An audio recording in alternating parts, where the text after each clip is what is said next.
ਵਾਹਿਗੁਰੂ ਜੀ ਕਾ ਖਾਲਸਾ ਵਾਹਿਗੁਰੂ ਜੀ ਕੀ ਫਤਿਹ।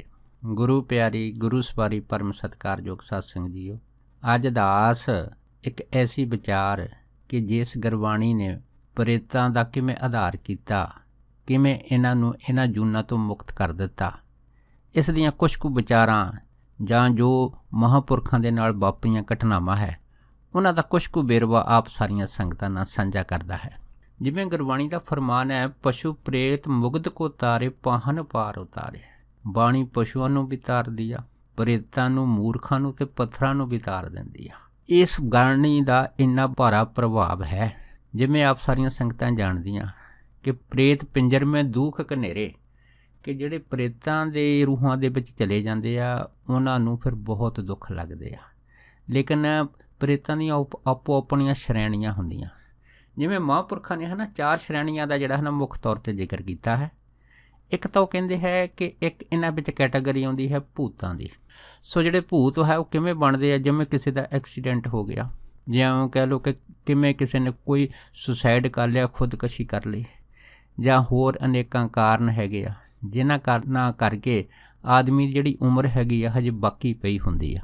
ਸੋ ਉਸ ਉਮਰ ਨੂੰ ਪੂਰਾ ਕਰਨ ਵਾਸਤੇ ਫਿਰ ਉਹਨਾਂ ਨੂੰ ਇਹ ਜੂਨਾਂ ਉਪਲਬਧ ਹੋ ਜਾਂਦੀਆਂ। ਸੋ ਦੂਸਰਾ ਕੀ ਹੁੰਦਾ ਹੈ? ਪ੍ਰੇਤ। ਹੁਣ ਪ੍ਰੇਤ ਦਾ ਤਾਂ ਗੁਰਬਾਣੀ ਆਖਦੀ ਹੈ ਕਿ ਜਿਨ੍ਹਾਂ ਦੀ ਰੂਹ ਜਿਹੜੀ ਆ ਉਹ ਖਾਸ ਕਰਕੇ ਘਰਾਂ ਦੇ ਵਿੱਚ ਕੋਠੇ ਦੀਆਂ ਚਾਰ ਦੀਵਾਰੀਆਂ ਜਾਂ ਮਕਾਨਾਂ ਦੀਆਂ ਚਾਰ ਦੀਵਾਰੀਆਂ ਦੇ ਅੰਦਰ ਲਵਾਇਤਮਾਨ ਹੋ ਜਾਂਦੀ ਆ। ਇਹ ਰੂਹਾਂ ਪ੍ਰੇਤ ਜੂਨ 'ਚ ਚਲੇ ਜਾਂਦੀਆਂ। ਅਤੇ ਤੀਸਰਾ ਗੁਰਬਾਣੀ ਕਹਿੰਦੀ ਹੈ ਪਿਸਾਚ। ਸੋ ਜਿਹੜੇ ਪਿਸਾਚ ਜੂਨ 'ਚ ਇਨਸਾਨ ਜਾਂਦੇ ਆ, ਉਹ ਜਾਂਦੇ ਆ ਜਿਹੜੇ ਮੜੀ ਮਸਾਣਾਂ ਦੇ ਅੰਦਰ ਕੁਛ ਐਸੇ ਸ਼ਿਲੇ ਕਰਦੇ ਆ ਕਿ ਇਹਨਾਂ ਚੀਜ਼ਾਂ ਨੂੰ ਬਸ ਕਰਕੇ ਆਪਣਾ ਜਿਹੜਾ ਸਵਾਰਥ ਆ ਉਹਨੂੰ ਸਿੱਧ ਕਰਨ ਵਾਸਤੇ ਸਾਰਾ ਜ਼ੋਰ ਲਾਉਂਦੇ ਆ। ਸੋ ਇਹੋ ਜਿਹੜੇ ਪ੍ਰਾਣੀਆਂ ਇਹਨਾਂ ਦੀਆਂ ਰੂਹਾਂ ਸਮਾਂ ਪਾ ਕੇ ਫਿਰ ਪਿਸਾਚ ਜੂਨੀ 'ਚ ਚਲੀਆਂ ਜਾਂਦੀਆਂ। ਅਤੇ ਇੱਕ ਜੂਨੀ ਹੁੰਦੀ ਹੈ ਬ੍ਰਹਮ ਰਾਕਸ਼। ਇਹ ਜਿਹੜੀ ਬ੍ਰਹਮ ਰਾਕਸ਼ ਜੂਨੀ ਹੁੰਦੀ ਆ, ਇਹਦੇ ਵਿੱਚ ਉਹ ਰੂਹਾਂ ਆ ਜਾਂਦੀਆਂ ਪਹਿਲਾਂ ਜਿਹੜੀਆਂ ਧਰਮ ਦਾ ਦਿਖਾਵਾ ਕਰਦੀਆਂ, ਲੇਕਿਨ ਧਰਮ ਦੀ ਆੜ ਦੇ ਅੰਦਰ ਆਪਣਾ ਸਵਾਰਥ ਸਿੱਧ ਕਰਦੀਆਂ ਹੈ। ਸੋ ਜਿਹੜੀਆਂ ਰੂਹਾਂ ਧਰਮ ਦੀ ਆੜ ਦੇ ਅੰਦਰ ਆਪਣਾ ਸਵਾਰਥ ਸਿੱਧ ਕਰਦੀਆਂ, ਉਹ ਜੂਨਾਂ ਫਿਰ ਪਿਸਾਚ ਜੂਨੀ 'ਚ ਚਲੀਆਂ ਜਾਂਦੀਆਂ। ਸੋ ਇਹ ਚਾਰ ਜੂਨਾਂ ਦਾ ਜਿਹੜਾ ਵੇਰਵਾ ਹੈਗਾ, ਇਹ ਮਹਾਂਪੁਰਖ ਖਾਸ ਕਰਕੇ ਆਪਣੇ ਅਨੁਭਵ ਜੀਵਨ ਦੇ ਵਿੱਚ ਦੱਸਦੇ ਆ। ਸੋ ਸਾਰਿਆਂ ਦਾ ਇੱਕੋ ਹੀ ਜਿਹੜਾ ਉਤਾਰਨ ਦਾ ਭਾਵ ਇਹ ਹੀ ਆ ਕਿ ਸਾਰਿਆਂ ਦੀ ਜਿਹੜੀ ਵੰਦ ਖਲਾਸੀ ਆ ਉਹ ਕੇਵਲ ਅਤੇ ਕੇਵਲ ਨਾਮ ਦੇ ਦੁਆਰਾ ਹੀ ਹੁੰਦੀ ਆ। ਪਰ ਕਈ ਜੂਨਾਂ ਐਸੀਆਂ ਹੈ ਜਿਨ੍ਹਾਂ ਜੂਨਾਂ ਨੂੰ ਨਾਮ ਸੁਣਨ ਦੀ ਵੀ ਇਜਾਜ਼ਤ ਨਹੀਂ ਮਿਲਦੀ। ਸੋ ਉਹ ਜੂਨਾਂ ਨਾਮ ਤੋਂ ਬਹੁਤ ਭੱਜਦੀਆਂ, ਕਿਉਂਕਿ ਨਾਮ ਸੁਣਨ ਦੇ ਨਾਲ ਉਹਨਾਂ ਦੇ ਸਰੀਰ ਨੂੰ ਅੱਗ ਲੱਗ ਜਾਂਦੀ ਆ। ਪਰ ਅਗਰ ਪਰਮੇਸ਼ਰ ਦੀ ਕਿਰਪਾ ਹੋ ਜਾਵੇ ਤਾਂ ਫਿਰ ਇਹੋ ਜਿਹੀਆਂ ਜੂਨਾਂ ਦਾ ਵੀ ਛੁਟਕਾਰਾ ਵੀ ਨਾਮ ਬਾਣੀ ਨਾਲ ਹੀ ਹੋ ਸਕਦਾ ਹੈ। ਜਿਵੇਂ ਇੱਕ ਮਹਾਤਮਾ ਦੱਸਦੇ ਸੀ ਕਿ ਉਹ ਜਦ ਛੋਟੇ ਹੁੰਦੇ ਸੀ, ਉਹ ਇੱਕ ਗੋਲ ਮਾਰਕੀਟ ਦੇ ਵਿੱਚ ਕਿਰਾਏ ਦੇ ਮਕਾਨ 'ਤੇ ਰਹਿੰਦੇ ਸੀ। ਕਹਿੰਦੇ ਜਦੋਂ ਅਸੀਂ ਰਹਿੰਦੇ ਸੀਗੇ ਅਤੇ ਉਹ ਜਿਹੜਾ ਕਮਰਾ ਸੀਗਾ, ਘਰ ਸੀਗਾ, ਸਸਤਾ ਸੀਗਾ, ਲੇਕਿਨ ਬਾਅਦ 'ਚ ਸਾਨੂੰ ਪਤਾ ਲੱਗਾ ਵੀ ਉਸ ਘਰ ਦੇ ਵਿੱਚ ਇੱਕ ਔਰਤ ਨੇ ਸੁਸਾਈਡ ਕਰ ਲਿਆ ਸੀਗਾ, ਜਿਸ ਕਰਕੇ ਇੱਕ ਔਰਤ ਦੀ ਰੂਹ ਵੀ ਉਸ ਘਰ ਦੇ ਵਿੱਚ ਰਹਿੰਦੀ ਸੀ ਅਤੇ ਇੱਕ ਉਹਦੇ ਵਿੱਚੋਂ ਦੁਸ਼ਟ ਆਤਮਾ ਉਸ ਘਰ 'ਚ ਰਹਿੰਦੀ ਸੀ ਜਿਹੜੀ ਅਪੱਦਰ ਬੜਾ ਕਰਦੀ ਸੀ। ਉਹ ਦੱਸਦੇ ਆ ਕਿ ਜਦੋਂ ਅਸੀਂ ਰਾਤ ਨੂੰ ਸੌਣਾ ਤਾਂ ਸਾਡੇ ਕਈ ਵਾਰੀ ਜਿਹੜੇ ਭਾਂਡੇ ਹੁੰਦੇ ਸੀ ਉਹ ਖੜਕਣ ਲੱਗ ਪੈਂਦੇ ਸੀਗੇ ਅਤੇ ਕਈ ਵਾਰੀ ਘਰ ਦਾ ਸਮਾਨ ਇੱਧਰੋਂ ਉੱਧਰ ਪਿਆ ਹੁੰਦਾ ਸੀਗਾ।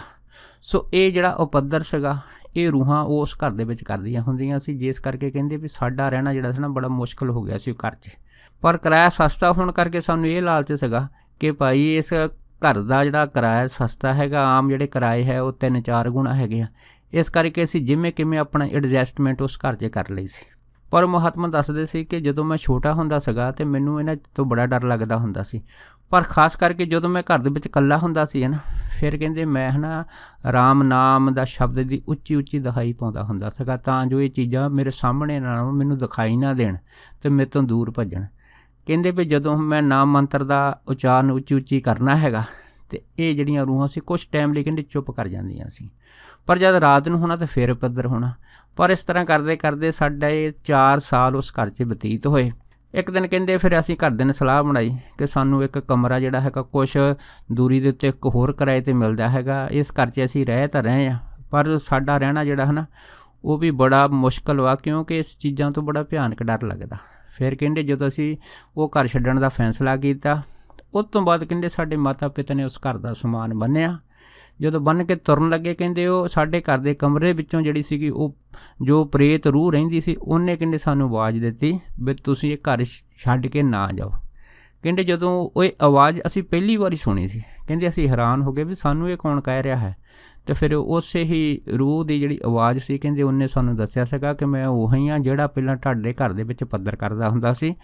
ਉਹ ਇਸ ਕਰਕੇ ਕਰਦਾ ਹੁੰਦਾ ਸੀਗਾ ਕਿ ਤੁਸੀਂ ਇਸ ਘਰ 'ਚੋਂ ਨਿਕਲ ਜਾਵੋ, ਪਰ ਕਹਿੰਦੇ ਤੁਸੀਂ ਜਿਵੇਂ ਵੀ ਕਿਵੇਂ ਜਿਹੜੇ ਸੀ ਇਸ ਘਰ ਦੇ ਵਿੱਚ ਰਹਿੰਦੇ ਰਹੇ ਆ, ਪਰ ਤੁਹਾਡਾ ਜੋ ਨਾਮ ਜਪਣ ਦਾ ਤਰੀਕਾ ਸੀਗਾ ਤੁਹਾਡੇ ਨਾਮ ਨੂੰ ਸੁਣ ਸੁਣ ਕੇ ਕਹਿੰਦੇ ਸਾਡਾ ਜਿਹੜਾ ਮਨ ਸੀਗਾ ਹੌਲੀ ਹੌਲੀ ਨਾਮ ਦੇ ਰੰਗ ਦੇ ਵਿੱਚ ਰੰਗਿਆ ਗਿਆ, ਪਰ ਹੌਲੀ ਹੌਲੀ ਕਹਿੰਦੇ ਸਾਡੇ ਸੁਭਾਅ ਦੇ ਵਿੱਚ ਪਰਿਵਰਤਨ ਹੋ ਗਿਆ।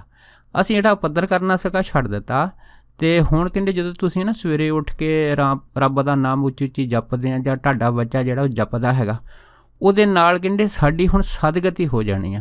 ਇਸ ਕਰਕੇ ਤੁਸੀਂ ਹੁਣ ਘਰ ਛੱਡ ਕੇ ਨਾ ਜਾਓ, ਤੁਸੀਂ ਇੱਥੇ ਹੀ ਰਹੋ, ਕਿਉਂਕਿ ਹੁਣ ਤੁਹਾਡਾ ਨਾਂ ਰੱਬ ਦਾ ਨਾਂ ਸੁਣਨ ਦੇ ਨਾਲ ਸਾਡੇ ਮਨ ਨੂੰ ਬੜੀ ਸ਼ਾਂਤੀ ਮਿਲਦੀ ਆ।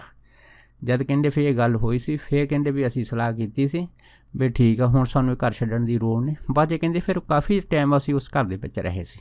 ਸੋ ਇਸੇ ਤਰ੍ਹਾਂ ਹੈ ਨਾ ਜਦ ਦੂਸਰੀ ਇੱਕ ਵਾਰੀ ਸੈਕੰਡ ਵਰਲਡ ਵਾਰ ਲੱਗੀ ਸੀ ਅਤੇ ਸੈਕੰਡ ਵਰਲਡ ਵਾਰ ਦੇ ਵਿੱਚ ਬੈਲਜੀਅਮ ਦਾ ਇੱਕ ਹੋਸਪੀਟਲ ਮਹਾਂਪੁਰਖ ਦੱਸਦੇ ਸੀਗੇ, ਉਸ ਹੋਸਪੀਟਲ ਦੇ ਵਿੱਚ ਸੈਕੰਡ ਵਰਲਡ ਵਾਰ ਦੇ ਵਿੱਚ ਜਿਹੜੀਆਂ ਲਾਸ਼ਾਂ ਜੰਗ ਦੇ ਵਿੱਚ ਫੌਜੀਆਂ ਦੀਆਂ ਹੁੰਦੀਆਂ ਸੀਗੀਆਂ ਅਤੇ ਉਹ ਸ਼ਹੀਦ ਹੋਈਆਂ ਜਵਾਨਾਂ ਦੀਆਂ ਲਾਸ਼ਾਂ ਨੂੰ ਉਸ ਹੋਸਪੀਟਲ ਦੇ ਵਿੱਚ ਲਿਆ ਕੇ ਕਹਿੰਦੇ ਰੱਖਿਆ ਜਾਂਦਾ ਸੀਗਾ।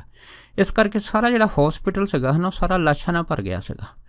ਪਰ ਕਹਿੰਦੇ ਵੀ ਜੀ ਉਹ ਜਦ ਜੰਗ ਜਿਹੜੀ ਸੀ ਉਹ ਕਾਫੀ ਟਾਈਮ ਚੱਲਦੀ ਰਹੀ ਸੀ, ਲੇਕਿਨ ਉਸ ਤੋਂ ਬਾਅਦ ਉਸ ਹੋਸਪੀਟਲ ਦੇ ਅੰਦਰ ਲੋਕ ਇੰਨਾ ਭੈ ਖਾ ਗਏ ਸੀਗੇ ਕਿ ਉਸ ਨੂੰ ਫਿਰ ਭੂਤੀਆ ਹੋਸਪੀਟਲ ਦਾ ਇਨਾਮ ਦੇ ਦਿੱਤਾ ਸੀਗਾ।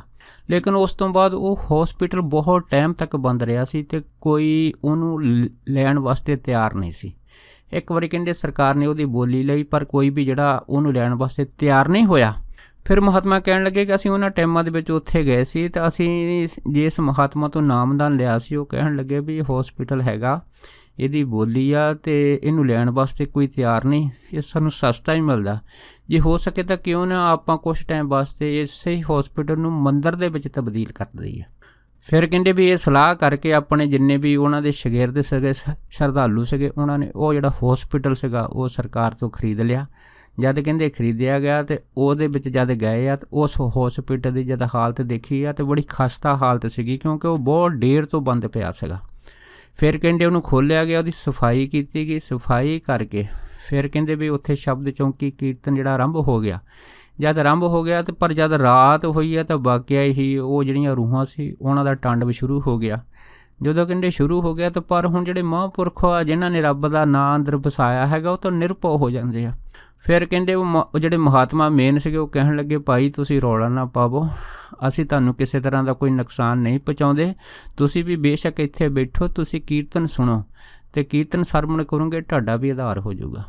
ਫਿਰ ਕਹਿੰਦੇ ਕਰਦੇ ਕਰਦੇ ਉਹ ਜਿਹੜੀਆਂ ਰੂਹਾਂ ਸੀਗੀਆਂ ਕੁਛ ਟਾਈਮ ਵਾਸਤੇ ਸ਼ਾਂਤ ਹੋ ਗਈਆਂ ਸੀਗੀਆਂ, ਪਰ ਫਿਰ ਉਹਨਾਂ ਨੇ ਕਿਹਾ ਸੀਗਾ ਕਿ ਤੁਹਾਡੇ ਆਉਣ ਦੇ ਨਾਲ ਸਾਡਾ ਜਿਹੜਾ ਪੂਰਾ ਹੋਸਪਿਟਲ ਦੇ 'ਤੇ ਕਬਜ਼ਾ ਸੀਗਾ ਉਹ ਹੁਣ ਨਹੀਂ ਰਿਹਾ, ਪਰ ਅਸੀਂ ਹੋਸਪਿਟਲ ਛੱਡ ਕੇ ਜਾਣਾ ਨਹੀਂ ਚਾਹੁੰਦੇ ਕਿਉਂਕਿ ਤੁਹਾਡੇ ਕੀਰਤਨ ਦੀ ਮਦਰ ਧੁਨ ਨੇ ਸਾਡੇ ਮਨਾਂ ਨੂੰ ਸ਼ਾਂਤ ਕਰ ਦਿੱਤਾ ਹੈ।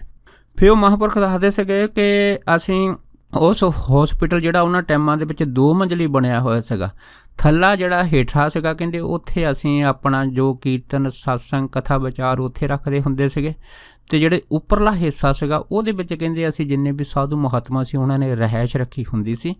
ਪਰ ਕਹਿੰਦੇ ਅਸੀਂ ਉੱਥੇ ਜਿਹੜੀਆਂ ਭੂਤਾਂ ਦੀਆਂ ਆਤਮਾਵਾਂ ਸੀਗੀਆਂ ਉਹਨਾਂ ਨੂੰ ਠਹਿਰਾਉਣ ਵਾਸਤੇ ਇੱਕ ਕੋਰਨਰ ਦੇ ਵਿੱਚ ਕਮਰਾ ਸੀਗਾ, ਉਹ ਕਹਿੰਦੇ ਅਸੀਂ ਖਾਲੀ ਕਰ ਦਿੱਤਾ ਸੀ, ਖੋਲ੍ਹ ਦਿੱਤਾ ਸੀਗਾ ਅਤੇ ਉਹਨਾਂ ਨੂੰ ਇਹ ਕਹਿ ਦਿੱਤਾ ਸੀਗਾ ਕਿ ਬਾਕੀ ਜਿੰਨੇ ਵੀ ਸਾਧੂ ਜਾਂ ਸ਼ਰਧਾਲੂ ਹੈਗੇ ਆ ਉਹ ਇੱਥੇ ਰਹਿਣਗੇ ਅਤੇ ਤੁਹਾਡੇ ਵਾਸਤੇ ਇੱਕ ਖਾਸ ਕਮਰਾ ਬਣਾ ਦਿੱਤਾ ਅਤੇ ਤੁਸੀਂ ਜਿੰਨੀਆਂ ਵੀ ਆਤਮਾਵਾਂ ਹੈਗੀਆਂ ਇਸ ਕਮਰੇ ਦੇ ਵਿੱਚ ਆਪਣਾ ਨਿਵਾਸ ਰੱਖੋ ਅਤੇ ਇੱਥੇ ਤੁਹਾਨੂੰ ਕਿਸੇ ਤਰ੍ਹਾਂ ਦੀ ਕੋਈ ਵੀ ਹਾਨੀ ਨਹੀਂ ਹੋਊਗੀ। ਜਦੋਂ ਕਹਿੰਦੇ ਉਹ ਕਮਰਾ ਖੋਲ੍ਹਿਆ ਗਿਆ ਹੈਗਾ ਉਸ ਤੋਂ ਬਾਅਦ ਉਹ ਸਾਰੀਆਂ ਆਤਮਾਵਾਂ ਉਸ ਕਮਰੇ ਦੇ ਵਿੱਚ ਚਲੇ ਗਈਆਂ ਸੀਗੀਆਂ।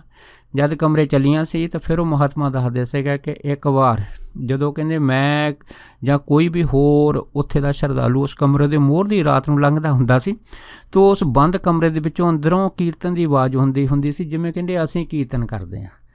ਪਹਿਲਾਂ ਤਾਂ ਕਹਿੰਦੇ ਵੀ ਇਸ ਤਰ੍ਹਾਂ ਲੱਗਦਾ ਸੀਗਾ ਕਿ ਜਿਵੇਂ ਅਸੀਂ ਤਾਂ ਉਹਨਾਂ ਨੂੰ ਭੂਤ ਪ੍ਰੇਤ ਸਮਝਦੇ ਸੀ, ਉਹ ਸਾਨੂੰ ਵੀ ਭੂਤ ਪ੍ਰੇਤ ਸਮਝਦੇ ਸੀ, ਪਰ ਕਹਿੰਦੇ ਅਸਲ ਦੇ ਵਿੱਚ ਫਿਰ ਉਹਨਾਂ ਨੂੰ ਪਤਾ ਲੱਗਾ ਕਿ ਇਹ ਜੋ ਨਾਮ ਬਾਣੀ ਆ ਇਹ ਹੀ ਸਭ ਦਾ ਆਧਾਰ ਕਰਦੀ ਆ। ਇਹ ਹੀ ਸਾਡਾ ਜਿਹੜਾ ਕਸ਼ਟ ਆ ਜਾਂ ਸਾਡੀ ਜਿਹੜੀ ਗਤੀ ਆ, ਇਸ ਗਤੀ ਨੂੰ ਪੂਰਾ ਕਰਨ ਵਾਸਤੇ ਇਹ ਬਾਣੀ ਹੀ ਕਾਰਗਲ ਸਿੱਧ ਹੋਵੇਗੀ।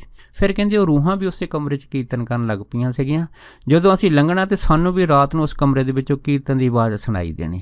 ਸੋ ਇਹ ਬੜੀ ਜਿਹੜੀ ਆ ਅਦੁੱਤੀ ਖੇਡ ਕ੍ਰਿਸ਼ਮਾ ਹੈਗਾ। ਇਸੇ ਕਰਕੇ ਤਾਂ ਗੁਰਬਾਣੀ ਨੇ ਆਖਿਆ ਹੈ ਕਿ ਪਸ਼ੂ ਪ੍ਰੇਤ ਮੁਕਤ ਕੋ ਤਾਰੇ ਪਾਹਨ ਪਾਰ ਤਾਰੇ।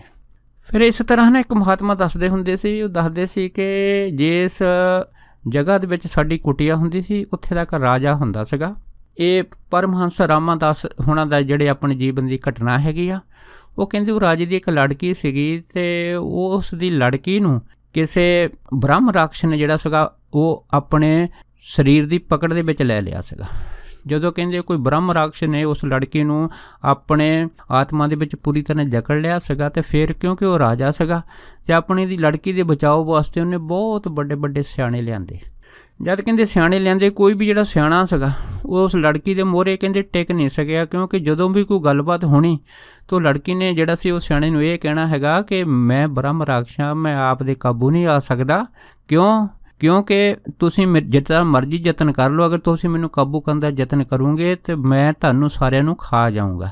ਜਦੋਂ ਕਹਿੰਦੇ ਉਸ ਬ੍ਰਹਮ ਰਾਕਸ਼ ਦੀ ਰੂਹ ਨੇ ਉਸ ਲੜਕੀ ਦੇ ਵਿੱਚੋਂ ਬੋਲਣਾ, ਤਾਂ ਫਿਰ ਕਹਿੰਦੇ ਉਹ ਜਿਹੜੇ ਸਿਆਣੇ ਸੀ ਡਰ ਗਏ ਸੀ, ਤਾਂ ਅਖੀਰ ਜਿਹੜੇ ਸੀ ਸਾਰੇ ਛੱਡ ਕੇ ਭੱਜ ਗਏ ਸੀ।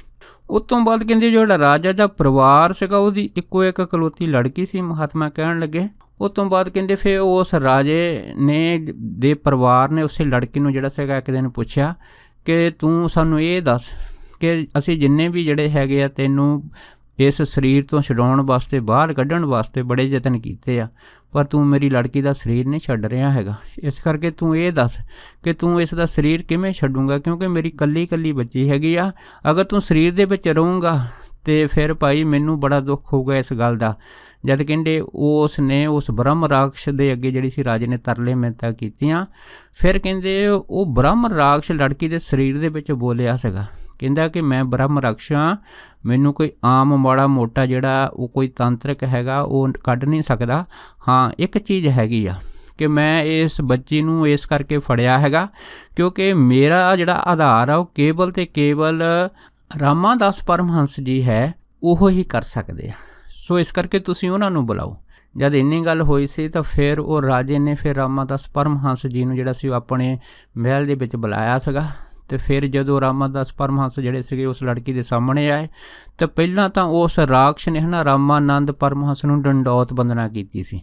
ਸੋ ਡੰਡੌਤ ਬੰਦਨਾ ਕਰਨ ਤੋਂ ਬਾਅਦ ਫਿਰ ਪਰਮਹੰਸ ਆਨੰਦ ਨੇ ਜਿਹੜਾ ਸੀ ਉਹਨੂੰ ਪੁੱਛਿਆ ਸੀਗਾ, ਕਹਿੰਦੇ ਭਾਈ ਵੀ ਤੂੰ ਉਸੇ ਬੱਚੀ ਦਾ ਸਰੀਰ ਕਿਉਂ ਫੜਿਆ ਹੈਗਾ।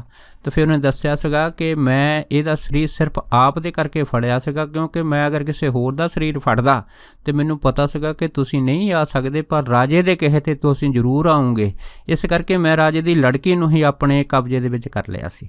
ਜਦ ਉਸ ਬ੍ਰਹਮ ਰਾਕਸ਼ ਨੇ ਸਾਰੀ ਗੱਲਬਾਤ ਜਿਹੜੀ ਸੀ ਉਹ ਦੱਸੀ ਸੀ, ਉਸ ਤੋਂ ਬਾਅਦ ਫਿਰ ਪਰਮਹੰਸ ਹੋਣਾ ਨੇ ਜਿਹੜਾ ਸੀ ਉਸ ਨੂੰ ਇਹ ਪੁੱਛਿਆ ਸੀਗਾ, ਕਹਿੰਦੇ ਵੀ ਤੂੰ ਇਹ ਦੱਸ ਕਿ ਇਸ ਲੜਕੀ ਦਾ ਸਰੀਰ ਦੇ ਵਿੱਚੋਂ ਤੂੰ ਕਿਵੇਂ ਆਜ਼ਾਦ ਹੋ ਸਕਦਾ, ਕਿਵੇਂ ਇਹਨੂੰ ਛੱਡ ਸਕਦਾ ਹੈ। ਤਾਂ ਫਿਰ ਉਸ ਬ੍ਰਹਮ ਰਾਕਸ਼ ਨੇ ਕਿਹਾ ਸੀਗਾ ਕਿ ਅਗਰ ਤੁਸੀਂ ਆਪਣੇ ਪੈਰ ਦਾ ਜੋੜਾ ਇਸ ਲੜਕੀ ਦੇ ਸਿਰ ਦੇ ਵਿੱਚ ਰੱਖ ਦਿਓ ਅਤੇ ਬਸ ਇਹਦਾ ਜਿਹੜਾ ਜੋੜਾ ਜਦੋਂ ਤੁਸੀਂ ਇਹਦੇ ਸਿਰ ਦੇ ਉੱਤੇ ਰੱਖੋਗੇ ਅਤੇ ਫਿਰ ਹੀ ਮੈਂ ਇਹਦੇ ਸਰੀਰ ਨੂੰ ਤਤਕਾਲ ਛੱਡ ਕੇ ਚਲਾ ਜਾਵਾਂਗਾ ਅਤੇ ਮੇਰੀ ਗਤੀ ਹੋ ਜਾਊਗੀ।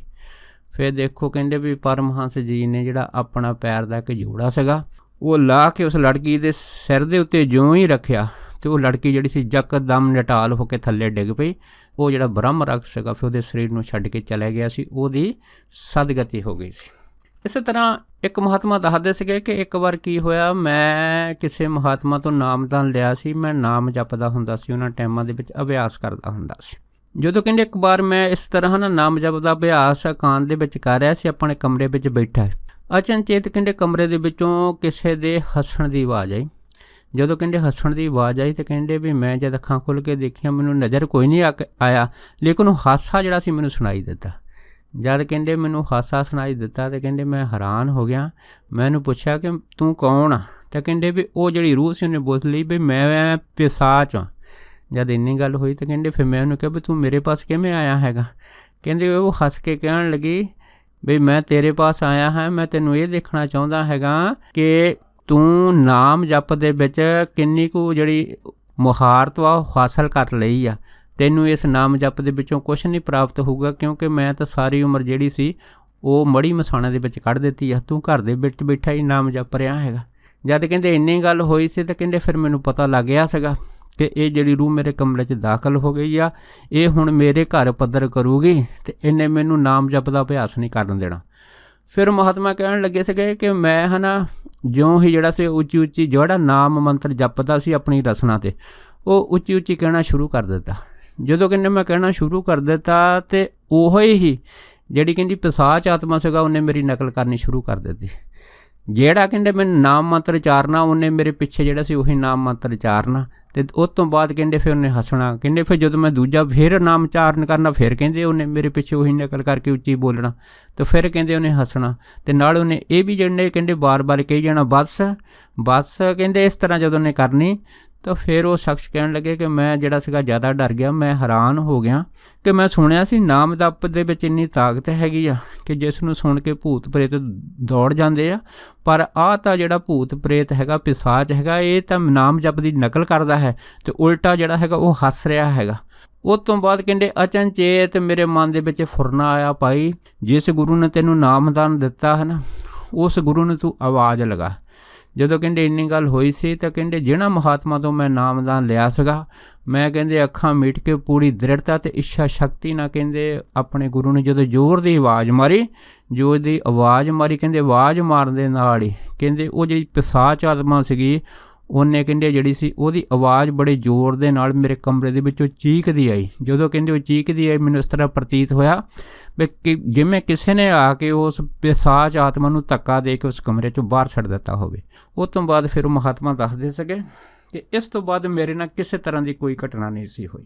ਇਸੇ ਤਰ੍ਹਾਂ ਇੱਕ ਜਿਹੜੇ ਮਹਾਤਮਾ ਸੀ ਉਹ ਦੱਸਦੇ ਸੀਗੇ ਕਿ ਇੱਕ ਵਾਰ ਜਦੋਂ ਮੈਂ ਨਾਮ ਜਪਦਾ ਹੁੰਦਾ ਸੀਗਾ, ਮੈਂ ਵੀ ਕਿਸੇ ਹੈ ਨਾ ਇਸੇ ਤਰ੍ਹਾਂ ਕਿਸੇ ਆਤਮਾ ਦੀ ਪਕੜ ਦੇ ਵਿੱਚ ਆ ਗਿਆ ਸੀਗਾ। ਜਦੋਂ ਕਹਿੰਦੇ ਕਿਸੇ ਆਤਮਾ ਦੀ ਪਕੜ ਦੇ ਵਿੱਚ ਆ ਗਿਆ, ਪਰ ਕਹਿੰਦੇ ਮੈਂ ਮਹਿਸੂਸ ਕੀਤਾ ਕਿ ਕੋਈ ਆਤਮਾ ਜਿਹੜੀ ਆ ਮੈਨੂੰ ਆਪਣੇ ਦੇ ਵਿੱਚ ਪੂਰੀ ਤਰ੍ਹਾਂ ਜਕੜ ਰਹੀ ਆ, ਪਰ ਕਹਿੰਦੇ ਮੈਂ ਦੇਖ ਲਿਆ ਹੈਗਾ ਕਿ ਇਹ ਜਿਹੜੀ ਆਤਮਾ ਮੈਨੂੰ ਜਕੜ ਰਹੀ ਹੈਗੀ ਆ ਅਤੇ ਮੈਂ ਹੈਰਾਨ ਆ ਕਿ ਮੈਂ ਨਾਮ ਜਪਦਾ ਲੇਕਿਨ ਮੈਂ ਇਹਦੀ ਪਕੜ ਵਿੱਚ ਕਿਵੇਂ ਆ ਗਿਆ ਹਾਂ।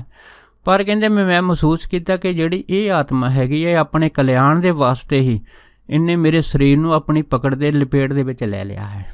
ਜਦੋਂ ਕਹਿੰਦੇ ਮੈਨੂੰ ਇਸ ਤਰ੍ਹਾਂ ਮਹਿਸੂਸ ਹੋਇਆ ਅਤੇ ਮੈਂ ਕਹਿੰਦੇ ਫਿਰ ਉਸੇ ਟਾਈਮ ਆਪਣੀ ਪੂਰੀ ਇੱਛਾ ਸ਼ਕਤੀ ਦੇ ਨਾਲ ਜਿਉਂ ਹੀ ਕਹਿੰਦੇ ਨਾਮ ਜਪ ਮੰਤਰ ਦਾ ਉਚਾਰਨ ਜਿਹੜਾ ਸੀ ਬੜੇ ਜ਼ੋਰ ਨਾਲ ਕੀਤਾ ਅਤੇ ਕਹਿੰਦੇ ਉਸੇ ਟਾਈਮ ਮੇਰੇ ਸਰੀਰ ਨੂੰ ਇੱਕ ਝਟਕਾ ਜਿਹਾ ਲੱਗਾ।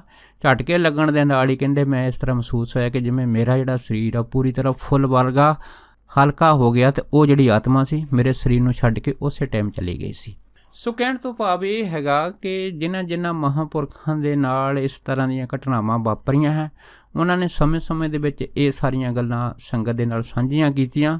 ਸੋ ਕਹਿਣ ਤੋਂ ਭਾਵ ਉਹਨਾਂ ਦਾ ਇਹ ਹੈਗਾ ਕਿ ਨਾਮ ਜਪ ਹਰੇਕ ਮੁਸ਼ਕਲ ਦਾ ਹੱਲ ਹੈ। ਨਾਮ ਜਪ ਦੇ ਨਾਲ ਹੀ ਜਿਸੇ ਪਸ਼ੂ ਪ੍ਰੇਤ ਅਤੇ ਮੂਰਖ ਤਰ ਜਾਂਦੇ ਆ ਉੱਥੇ ਪੱਥਰ ਵੀ ਤਰ ਜਾਂਦੇ ਆ। ਸੋ ਨਾਮ ਜਪ ਜਿਹੜਾ ਹੈ ਨਾ ਉਹ ਮੇਨ ਦਾਰੂ ਹੈ। ਇਸੇ ਕਰਕੇ ਗੁਰਬਾਣੀ ਨੇ ਆਖਿਆ ਹੈ ਕਿ ਸੱਚ ਸਭਨਾ ਹੋਏ ਦਾਰੂ ਪਾਪ ਕੱਢੇ ਧੋਏ, ਨਾਨਕ ਬਖਾਣੇ ਬੇਨਤੀ ਜਿਨ ਸੱਚ ਪੱਲੇ ਹੋਏ। ਸੋ ਦਾਸ ਇੰਨੇ ਹੀ ਬਚਨ ਕਰਦਾ ਹੋਇਆ ਖਿਮਾ ਦਾ ਜਾਚਕਵਾ ਜੀ। ਹੋਈਆਂ ਬੇਅੰਤ ਭੁੱਲਾਂ ਚੁੱਕਾਂ ਦੀ ਖਿਮਾ ਬਖਸ਼ਣੀ। ਸੋ ਫਤਿਹ ਬੁਲਾਓ। ਵਾਹਿਗੁਰੂ ਜੀ ਕਾ ਖਾਲਸਾ ਵਾਹਿਗੁਰੂ ਜੀ ਕੀ ਫਤਿਹ।